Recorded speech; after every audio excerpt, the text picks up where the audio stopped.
Hey, today on the Be Better Off show, we've got one of my great friends and one of, I think, the world's greatest jewellers, a living master, Cerrone Jewellers, Nic Cerrone, the founder since 1972 in Australia, here in Sydney, 15 Catherine Street, Leichhardt. I can't wait for you to meet him. He's an absolutely wonderful guy, world-class professional, and I think you'll fall in love with him and his company as we have. You're listening to the Be Better Off show by Kelly Partners. So Nic Cerrone of Cerrone Jewellers, welcome. Thank you. It's Brett. so nice Thank to be you. here with a Yes. friend, somebody that we consider is a wonderful man and a wonderful family man who's built an incredible business. Nic, I'd love our listeners to hear your story. You come to Australia in what year, and how did you get into being a jeweller? Brett, yes, this is, so I think it was a bit of a luck me to get involved with something that I enjoy. I think that's one of the things that people have to find out first, if they enjoy what they're doing. Yeah. Because that is the secret. If you enjoy it, you put everything into it. Yeah, absolutely. And to be successful, you got to put everything into it. Yeah, no half measures. There's no half measures, It's like the gold medal winners. They're there winning the game. They want to win the game, whatever cost and whatever measure is. So I was very fortunate to fall in love with this, the jewelry business. But the jewelry business was not something that we understood because we were farmers back in Italy. Yeah. In 1968, we migrated to Australia. And how old were you? I was only 12 years of age. Yeah. So you've come from Italy, living in a farming family. You come to Australia. Where did you land? We landed in Sydney. Yeah. And when we landed in Sydney, there was the most unbelievable feeling because I felt at home. Yeah. It was not like a big city like New York and things like that. Yeah. So you get to Sydney, you're 12, your English was probably little to no existence? No existence. I didn't even know what English was. Yeah. And your parents, that you go to school, how do you start on your path to be a jeweller? This is the most wonderful thing. My father, I arrived on a Monday, I started to work on a Tuesday in a fruit shop. Yeah. And the fruit shop was a good beginning because, apple, oranges, related to Italian language. Yeah. And that helped me to learn the language. Yeah. I think that industry was something that made me feel very comfortable. Yeah. To accept this country a lot easier if I went straight to school. Yeah. Because I would have been probably assassin. Yeah. I would have been killed. Yeah. I would have been destroyed. So I would have been lost, So you're in this fruit shop working with people? Working with people. Learning the language? Learning the language. And then I went to school. Yeah. I went to primary school and then I went to high school. But that it was very difficult for me to stay at school until I mentioned to my father, I said, Dad, I needed to learn a trade. Yeah. I can't look after people. I can't serve people. Yeah. I can't sell bananas. I can't.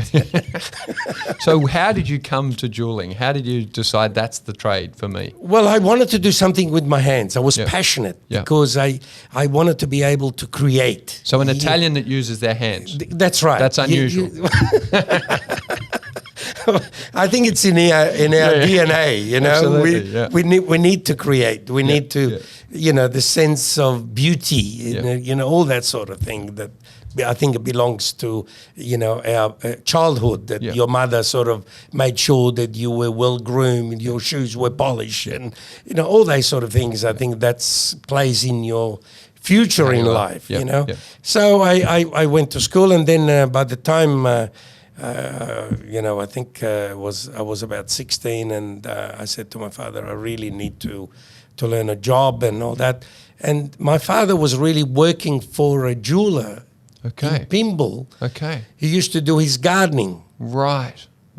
And that's how my luck really began. And you went to work for that jeweler? I went to work for that jeweler. As an apprentice. How old were you? I was 18 years of age. Great.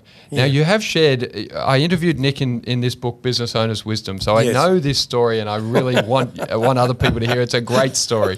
So this jeweler, tell me about this man who was your master, who taught you the craft.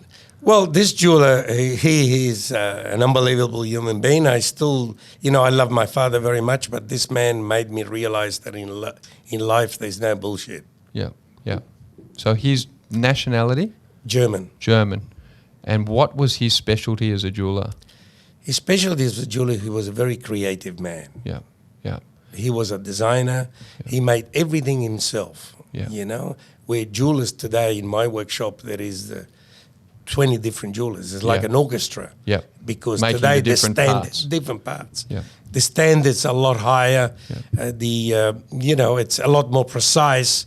And so you can't be a musician that you play all the instrument. Yeah, yeah. So for our listeners, share the parts. So in a ring, and there's probably somebody out there who's bought a diamond for themselves or others in the past. What are the parts of a ring and how does that move through your workshop?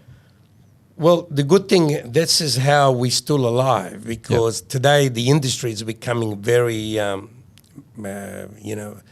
mass production, as we understand. And everything at Cerrone is handmade in your workshop. And it's, the jewelers gets a sketch, which the designer, myself, or the designers sit and talk to the customer what their needs are. Yeah, yeah. They put it on a bit of paper, and then the jeweler gets a piece of gold, a bar of gold, and he's got to make that piece of jewelry from that bar of gold, which means that the gold is a lot more flexible, it's a lot more durable, and it's a lot more pliable because it's been teased. Yeah. Instead, most jewelers today, what happens is they just push the button and the piece of jewelry comes out. Out of a machine.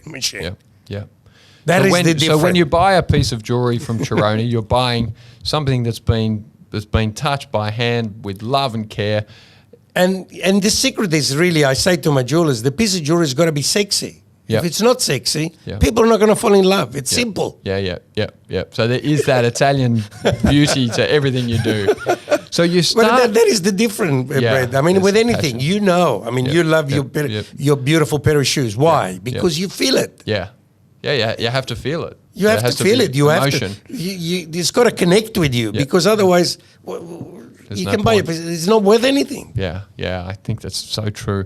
So when you start, you're this apprentice, and this German, I remember you sharing with me, he had very exacting standards. Yes, only once. Yep. Tell me Second that story. time. Share that story. Well, he passed away now, and his wife actually was telling me when he passed away, we were both upset.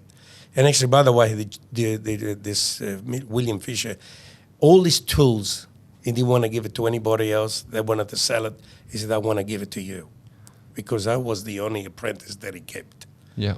And I made him very happy when I won the international award in Paris. Yeah. Because that was his dream that he wanted to win that. Yeah. So tell me, what was the award? The award was the Oscars of the jewelry industry. It was like 2,500 people throughout the world, from big, Harry Winston, Cartier, and all these, all over the world. There were people, big fashion houses all over the world. And we won the Oscars for Australia. Yeah, fantastic. After that, 2 years before, this award was used to be organized every 2 years. The year before, Gianni Versace won it. Great. So I won it off him. Yep, fantastic. And what was the piece that won? Brett, I had to make it something out of this world. I mean, not everybody's going to like it, but it's amazing. I have to think about Hollywood, what Hollywood would really love. And it was like a collier, Elizabethan, we called it. It was like a royal family. The big royal collar. The big collar. Yeah, great. Yeah. Do you still have the piece? I still have the piece, yes. Great. That's that's an award-winning piece, and it's part of history that Australia won the Oscars. And I was very proud that I came to this country and contribute something to my country. To your country. It's amazing. So you do how long with the apprenticeship? The apprenticeship was 5 years. And when did you start your business? I started as soon as after I finished. I was 22 years of age. In Leichhardt? In Leichhardt. Okay, so you start this business. Talk to me about the trepidation of starting a business, and how did you get through those first few years? Yes. Look, I wanted to say one thing about, just before we get to that, about my master, how severe was my master. Yeah. which you couldn't do those things today because there's so many laws. Yeah. But my master was so effective that, as I said to you before, he would only rectify me once. The second time, he would make sure I would remember by hitting me over the fingers. And the last time, I got 3 stitches in my head. Just whacked in the back of the head. Well, that's one way to get your people trained up. Isn't it? He couldn't do that today, he can't do it today. But he obviously had this great passion about the work and care for you. Brett, I really think I deserve that. Yeah, yeah. You know, to make me realize there's no time for errors. Yeah, no shortcuts. No shortcuts. Yeah. You made a mistake, you fix it. Yeah. You know, you start again. You don't repair it. Yeah. And the Germans are very much like that. You know, Oh, yeah. The Italians repair their motors, the engine, Yeah. the motor cars. The Germans, too old, get rid of it, new one. Yeah, there's a great story of a German watch company assemble their pieces twice Yes. before they'll put them out into the market. It's an exacting culture. It's very, It's a very beautiful interesting. culture. I love Yeah, it it's because amazing. I appreciate reality. You know, we got to be winners. I mean, there's no time for errors. You know, Yeah, that's great. So you start this business. you start the business. How do you build a very substantial business from absolutely nothing? Well, I gotta really thank the Italian community for that. Yeah. Yeah. All right, because being an Italian, your friends would give you jewelry to repair, and I would do it for nothing because it gave me the opportunity to meet people, communicate with people, and they would say, "Look, my chain is broken. Can you fix it?"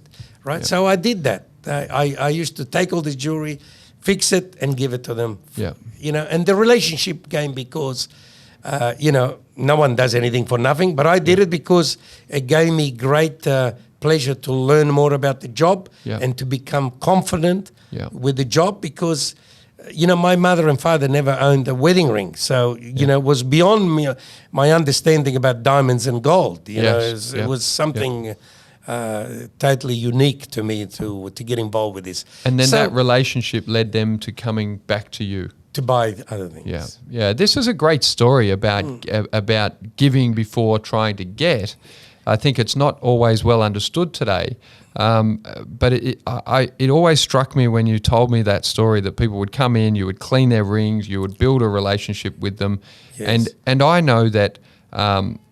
For Beck and I, we consider Nic, and his team our jewellers, our people that we go to when we want something. Well, we make miracles for you. Yeah, absolutely, absolutely. Otherwise, there's no there's no satisfaction if you don't make miracles. Yeah, yeah, and I think that's really interesting. So as you're building this business up, you've got the support of the Italian community in Leichhardt who come to you because then they came back you're to their me. guy. Yeah, well, when they needed then a christening or a baptism or they used to come in to buy a little cross, a little chain, and then they used to come in and buy the engagement ring. Yeah. But I got to say, the most ultimate reward was when I really made a very expensive piece of jewelry was one of the managers of Woolworths. Yeah. He got engaged and he came and bought this engagement ring. I'll never forget it.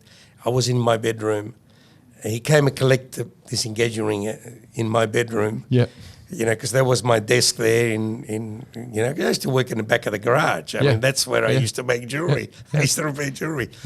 And this guy gave me all this money. It was like $6,000. I mean, we're talking about, the 70s. 75.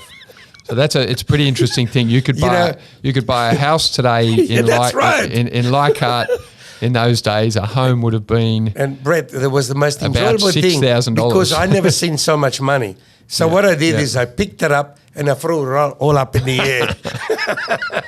I think that was one of the most beautiful things that I ever remember. So you catch the bug of serving the client and working out of your garage. Yes. How do you then get into your first premises and put a team around you? Yes. Well, then, you start to realize that, you have to be serious here. Yeah. You have to be, you have to pay attention what's happening, So that's what happened is, and then I went to my bank, I went to borrow money. I remember to buy gold and to buy diamonds and all that. And I went, my first borrowing was $2,000. Yeah, yeah. So, but I had a very good bank manager that he trusted me. Yeah. He believed in me. Yeah. So I did my first collection. I sold it over Christmas. I went back to the bank. I gave him all the money, and he's tripled my credit rating. Fantastic. Fantastic. And then what I did is I went out and bought, talk about property. Yep. I went out and bought a property in Leichhardt with $600 deposit. Is that the property that you're still in? You're still at 15 Catherine Street. So 15 Catherine Street's the place to go, guys. It's where the workshop is. It's absolutely amazing. So 15 Catherine Street, Leichhardt, that's the place to go when you're looking for $600 deposit. $600. How much was the property? $12,000. $12,000. So give 1978. No, 70 before, 72. Great. So this is really great context. So in 1972, you could buy a terrace in Leichhardt for $6,000. So if you could sell a ring for $6,000, pretty happy day. I just remember these property prices from a bunch of the clients, which is great. Yes. And so here you are, a young man. When did you meet Carmela and get married? Same time. Same time. Okay. Same time. And you had your first child? First child, a few years later, and it was a boy, and we lost him, and there was a terrible time of our life that we were going through, and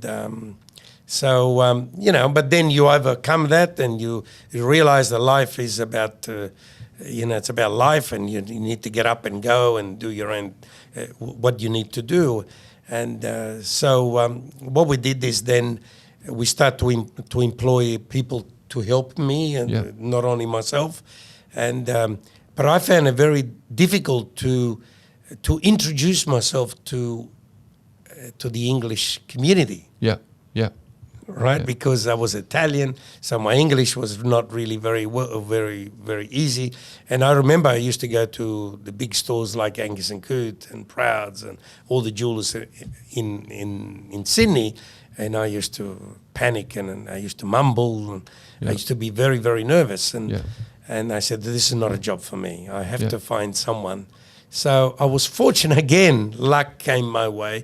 I was fortunate enough that an Englishman migrated from London. Yeah, yeah. And he was looking for a job to be a representative of a company. Yeah. And he took my collection.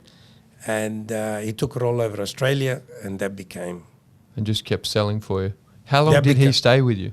He stayed for me for about 5 years. Yeah, okay. And then, the work sort of we were working night and day. So It's a great observation in that in most businesses, it's a combination of people and skills. And this is what I say to my team today. I say, it's not about me. It's about you. Yeah. What you going to do for your company, for yourself. Yeah, yeah. Because if you are successful, we're all going to be successful. Yeah, yeah. And it's simple. And it takes the recognition of any boss to know that they can't do everything, and that they need those different skills. That's right.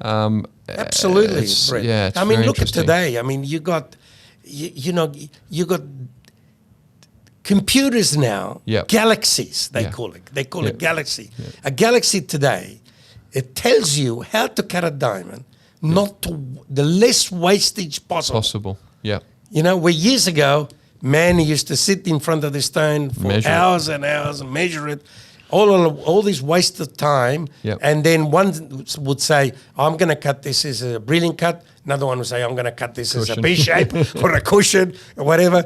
And, you had to rely on people. Where today, the job is so precise. Yeah.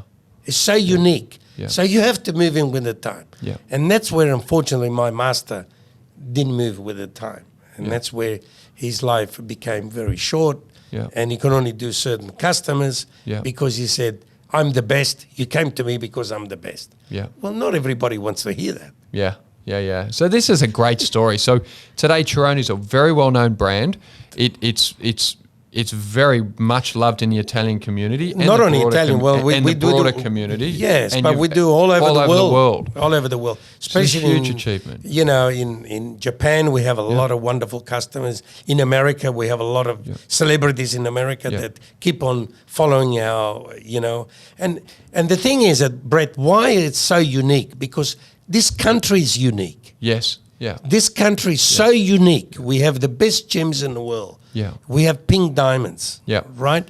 Which I've been the ambassador from the beginning. With Argyle. With Argyle diamonds. Yeah. When we used to do, you know, we used to cut brown diamonds, which they used to crash, these brown diamonds. And we said, I think we should really cut them. So the champagne diamonds. The champagne, yep.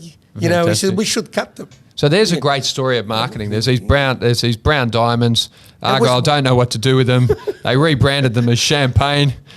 People started to cut them up and sell them. And absolutely beautiful. Beautiful. And they're there's a whole still market diamonds. for They're it. still, that's still the hardest gem in the world. Yep. I mean, Yep. why crush them? Why use them as industrial? Yeah. Yeah. You know? Very, very interesting. So what do you think, you know, if you look now at your business and the course, it's, you know, it's 40 plus years, 45 nearly 50 years. What do you think are the big, you know, the big themes that have made you guys survive first and then prosper? Yeah. Look, I think what I got to think today is Google. Yep. Because Google today helped me to not do business only with Australia, but to do business globally. Yep. Yep. Amazing. And that is there's no secrets, you know. You got to be involved, and you got to be the best. You got to offer them. You got to offer always your customer the best that it's possible. So to be world class, to have a global outlook, what are the other things? Obviously your family, the girls, in the business. Yes. Look, I'm very fortunate. I have a great wife, and you know, I don't think of those things all the time because I'm always thinking ahead and I'm thinking to be successful. But I think the background, you got to have those foundations. Yeah, yeah. Because without foundations, you can't build anything. You can't build. I think it's an interesting theme, you know, of the people that I've met, and many of them that have done very well. It's the quiet, strong foundations that they have. Foundation is so important. Because when I get home, if I have trouble, you know, your mind, you can't think anymore. Can't think. Now, two girls. Two girls. In and the they business? Yes, they're both in the business, and one is in public relation, and one is in stock control. Yep. And they seem to like it now. You know, I was very concerned, but I had to let them out of the business first before I brought them in. Yeah, yeah. You know, and then Dominic went to work for Ferrero Chocolates. Yep. Yeah. You know, I mean, that's they had a great budget for advertising, so she learned about the promotional side of the business. Yeah. And so she enjoys that now. She loves it. You know, she knows that's why she talks to you all the time. And you know, she's a great friend. And you've got grandchildren now? We got grandchildren. We got 4 grandchildren. Yeah. One boy who is 14 years old. Yeah. And I mentioned it to him. I said, look, don't get involved with my business. I think the best business in the world today is to be a politician. Because we're lacking leadership. We're lacking leadership. We're lacking leadership. Do you think he would have a great passion for that business, the poor young lad? Well, you know, I mean, Australia is a beautiful country. Yep. And you know, this country could be the best country in the world, which we think there is a best country, but it could be even better than what we are. Yeah. We should be the Swiss of the Pacific. Yep, absolutely. Because we got young people here. They got a lot of people who's got a lot of dynamic to be the best. Yeah. And we can control this country because we haven't got a big population. Yep, and we know where to go. We know borders. how to do. You know, this is the most beautiful thing, and so we. You know, it's like the Roman Empire. You know, the Roman Empire was built by different nationalities. Yeah, together. Working together. But for you to be a Roman, you have to be proven that you want to be a Roman. Yeah. And it's a good theme. You know, in business, in terms of bringing great people in, you need to have people that really want to be part of what you're doing. That's why I'm fortunate today, because after so many years, I'm lucky to build certain staff that they're proud to be involved with my business. So let's talk about that. I know that you've got the largest workshop in Australia. Yes. And most of those people have been there for more than 20 years. More than 30 years. That's right, more than 30 years. So I've been down. I consider it a great privilege to have been down through the workshop a number of times. It's absolutely incredible. You wouldn't even know that existed here in Australia. Yeah, more than 30, 35 years. And we've got young students coming through. Yeah. And they are the savior of my business. Yeah. Yeah. They're the future. They are the savior of my business because they bring different energy. Yeah. Now, how do you work? I think it's interesting. How do you work with younger people? Yes, that's very hard. And not get stuck, as you've mentioned, your old master in terms of just doing the same thing. Yes. I've noticed you're a very dynamic guy. You're willing to change and do new things. Is that the Brett, key? I did used to have a lot of trouble because I used to interview them one by one, and they used to waste a lot of my time. Yeah. So what we do now, we get involved with TAFE, Yep. and we ask them, send me half a dozen of your best students. Yeah.